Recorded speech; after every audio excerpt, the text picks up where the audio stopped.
Comment allez-vous ce matin? Nous sommes très contents d'être ici. Merci à Raymond pour l'invitation. Donc ça fait plusieurs fois aussi que je suis venu ici. J'ai déjà prêché ici plusieurs fois. Et c'est un privilège pour moi d'être ici ce matin. Il y a des visages que je ne vois pas. Il y a mon ami Marcel qui est là avec son épouse. Il y a pas mal de gens que je connais. Mais au niveau, comment on dit visage? J'oublie les noms, mais c'est mon nom.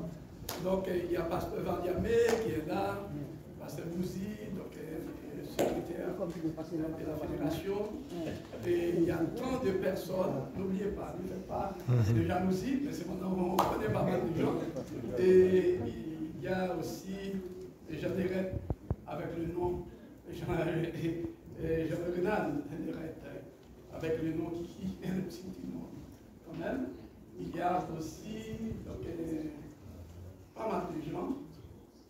Bien aimé, je suis bien content d'être avec. Il est avec son épouse. On a étudié ensemble la Bible à l'Université du Québec. On s'est rencontrés. Et là, au moment de l'enseignement, on a étudié et la Bible et elle est devenue adventiste. Elle est baptisée au nom de Jésus. Et nous sommes très contents parce que ma grande folie, quand j'ai étudié la théologie, donc l'histoire de l'Antiquité, j'ai dit j'aimerais visiter vraiment ces pays.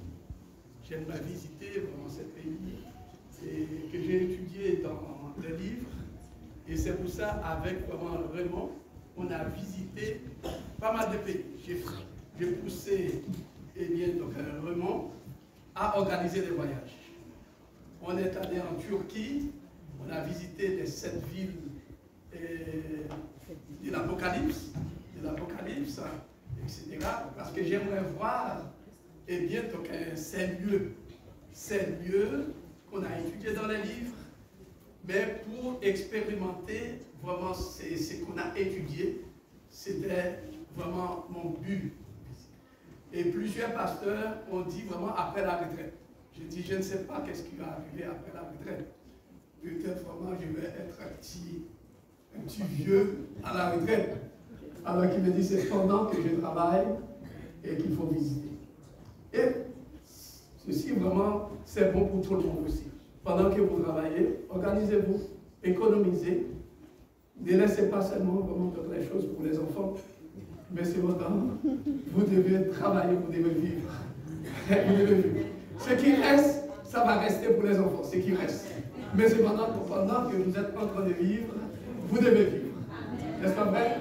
Il y a Fazil aussi, je suis très content. C'était ma philosophie. Ma philosophie, effectivement. J'ai visité vraiment les derniers pays, c'était l'Égypte. Et je voudrais aller vraiment en Égypte. On a visité Israël, on a visité la Grèce, Athènes, Corinthe, etc.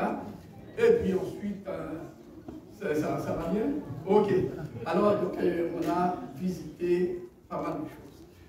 Et durant mes visites, vraiment, il y a d'autres découvertes. Par exemple, normalement, donc, on a étudié des choses, on connaît, on maîtrise. Ma passion, vraiment, c'est la Bible. Mais situé géographiquement, c'était l'autre passion.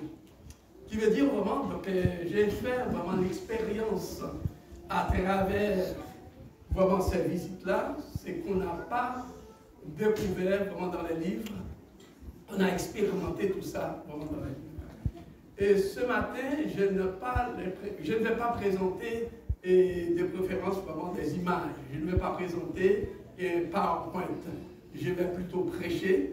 Et dans l'après-midi, je crois qu'à 2 heures, je vais faire vraiment l'exposé pour présenter le sens vraiment de la pyramide. La pyramide n'a pas un sens de monument. Ce n'est pas un monument historique, mais c'est un monument vraiment spirituel. On va vraiment faire vraiment cette découverte, visiter l'Égypte aussi, tel que le Nil, la diversité vraiment des dieux, des divinités. Alors, étant donné que Raymond va nous nourrir, eh bien, donc à ce moment-là, il n'y a pas d'excuse de rester à 2 heures et pour écouter l'Égypte. Et on comprend très bien, mais ce matin, je vais vous donner la base. Et le thème d'aujourd'hui, c'est face aux demandes spirituelles en Égypte. Face aux demandes spirituelles en Égypte. Eh bien, le texte que je vais partager avec vous ce matin se trouve dans Actes chapitre 7, et le verset 20 à 22. Nous allons lire la parole de Dieu.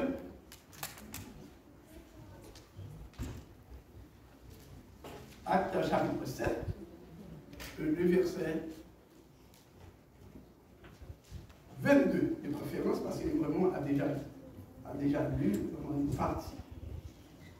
Le verset 22 dit: Moïse fut instruit dans toute la sagesse des Égyptiens, et il était puissant en parole et en œuvre. Prions Dieu. Notre Dieu, notre Père, nous sommes en ta présence. Tu es un Dieu grand et tout-puissant. Nous voulons être visités par toi. Nous n'avons pas l'intelligence nécessaire pour comprendre bien le sens de ta parole. C'est pourquoi nous avons besoin d'être visités par le Saint-Esprit. En d'autres mots, baptise-nous de la puissance de ton Saint-Esprit. Fais-nous comprendre ta parole et l'appliquer dans notre vie. Nous te prions au nom de Jésus. Amen. Nous venons de lire un passage extrêmement important dans l'Acte des Apôtres, qui est écrit par un grec. Le seul non-juif qui a écrit dans la Bible, c'est Luc. Luc n'était pas juif, Luc était un grec. Un médecin qui a laissé sa profession de médecin pour suivre Jésus. Il n'était pas avec Jésus, mais il voulait transmettre l'évangile à son peuple grec. Il a écrit 2 livres dans la Bible, l'Évangile selon saint Luc, et ensuite Actes des Apôtres. Maintenant, ces versets qu'on vient de lire font partie du discours d'Étienne. Étienne, comme vous le savez, était l'un des 7 hommes choisis à Jérusalem pour s'occuper de préférence de la communauté des disciples de Jésus à Jérusalem. Dans son discours, si vous connaissez, si vous avez déjà lu vraiment ces textes-là, il retrace le récit de l'histoire du peuple d'Israël dans lequel il expose l'extermination des enfants mâles d'Israël en Égypte. Et ensuite, c'était dans ce temps-là que Moïse est né. C'est lui aussi qui devait accomplir la prophétie de Genèse 15 et le verset 16, qui dit à la 4e génération, Dieu dit vraiment, je vais vous ramener. Donc il dit à Abraham, je vais ramener les enfants d'Israël, tes descendants, dans le pays. 400 ans, 4 siècles. Et ensuite, nous allons voir, et cet après-midi, comment comprendre les 4 siècles, donc les enfants d'Israël. Et ensuite, vraiment, ce message a provoqué la colère des Juifs.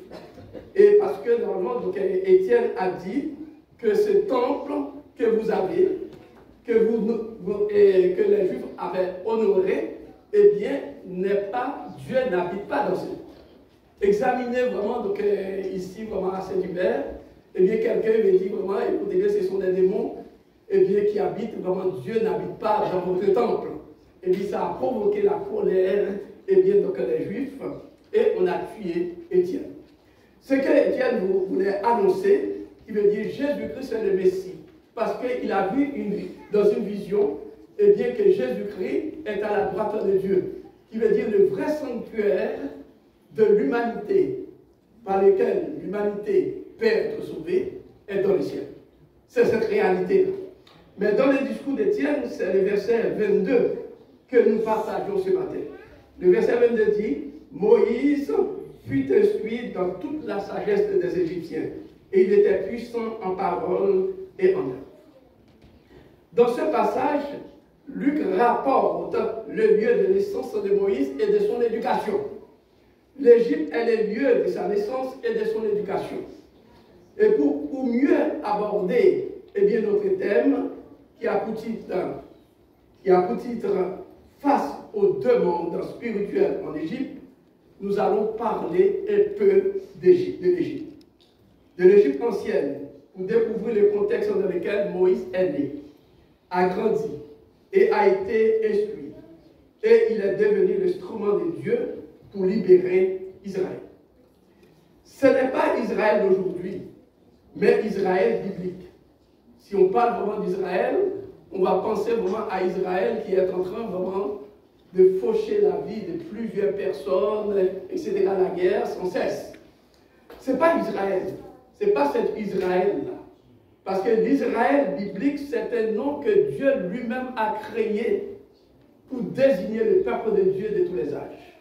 Amen. Qui veut dire tous les gens qui viennent vraiment de tout horizon, sont Israël, automatiquement qu'on croit en Dieu. Moïse est né dans une Égypte ancienne qui est devenue puissante. Elle est devenue puissante grâce à la révolution qui eut lieu à la 18e dynastie. Et cette dynastie commença en 1550 avant Jésus-Christ.